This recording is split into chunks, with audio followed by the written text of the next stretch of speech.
leprosy. Now, in spite of how he ended up, his time of reigning in Judah provided a season of peace from all of the chaos. And when he died, apparently there was a certain feeling of panic that began to set in. What are we going to do now? Uzziah has died.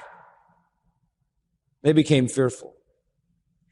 I believe that the fear was probably greatest in the heart of the God-fearing Jews, who through all these years had maintained a true devotion to God.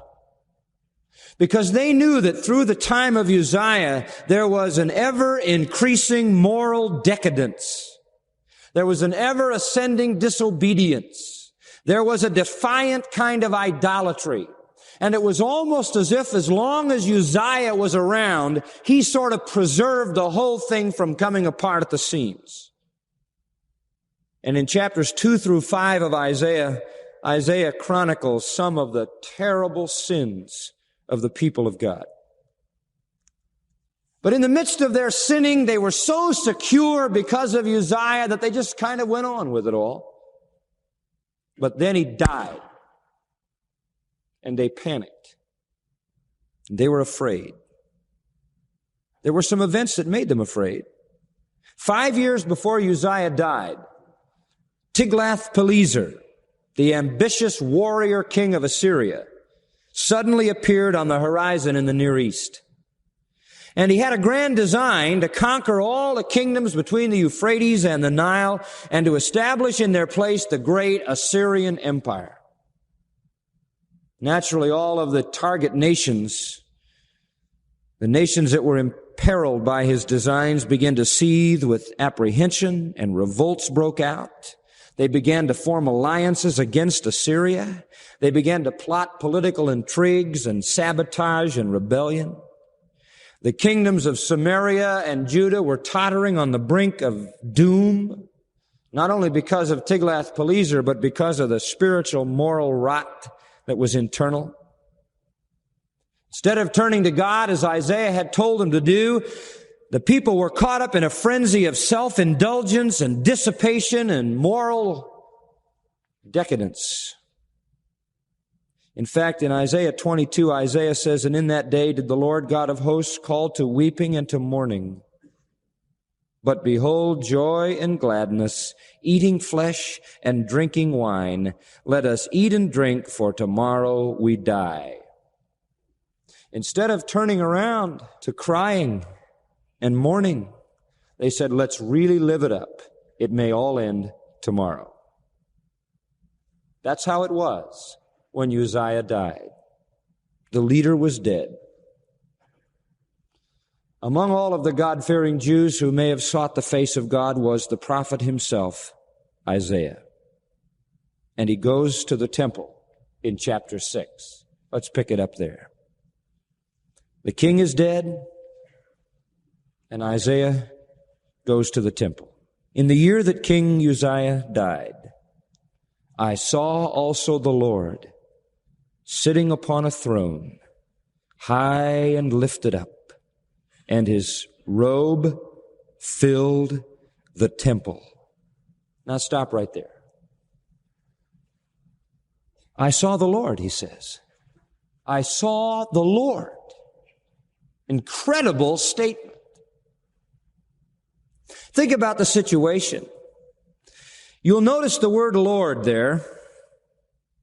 Whenever you see in the Old Testament Lord with an uppercase L and lowercase letters, it's reflective of the Hebrew word Adonai. When you see it, for example, down in verse 3, where all the letters are uppercase or capital, it is reflective of the word Yahweh. Yahweh has reference to God's essential nature. Adonai has reference to his sovereignty. Now, with that in mind, you'll understand verse 1. In the year that we lost our human king, I saw the real king. There never can be much panic set in when you know God is still on the throne.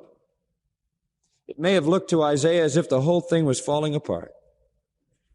But Adonai is a title meaning the sovereign one. The human king was dead, but history doesn't depend on human kings, but on the absolute monarchy, the supreme Lord Adonai, God himself. His kingship is infinitely superior to that of Uzziah or anyone else. And so God, in the midst of the crisis, to let Isaiah and his people know that all is not lost, makes a personal appearance.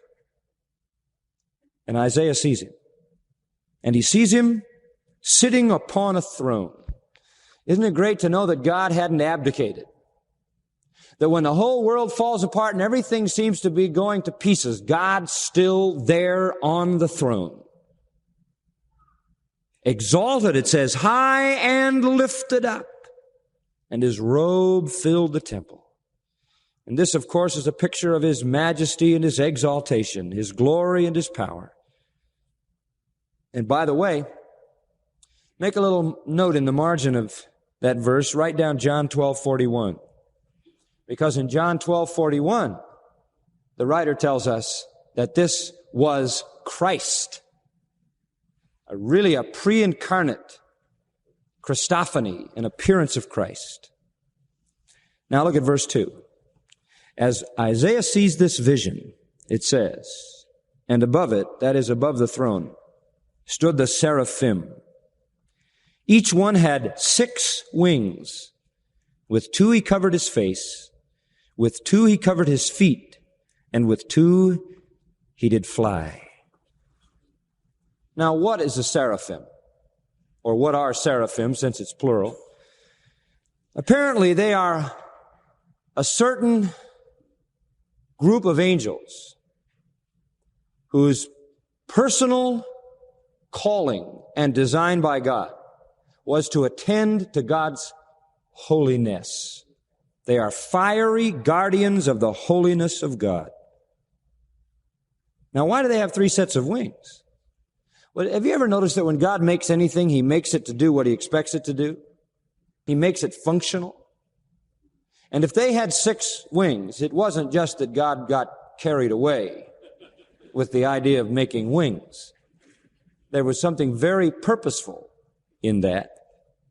Notice it says that with 2 at the end of the verse, he did fly.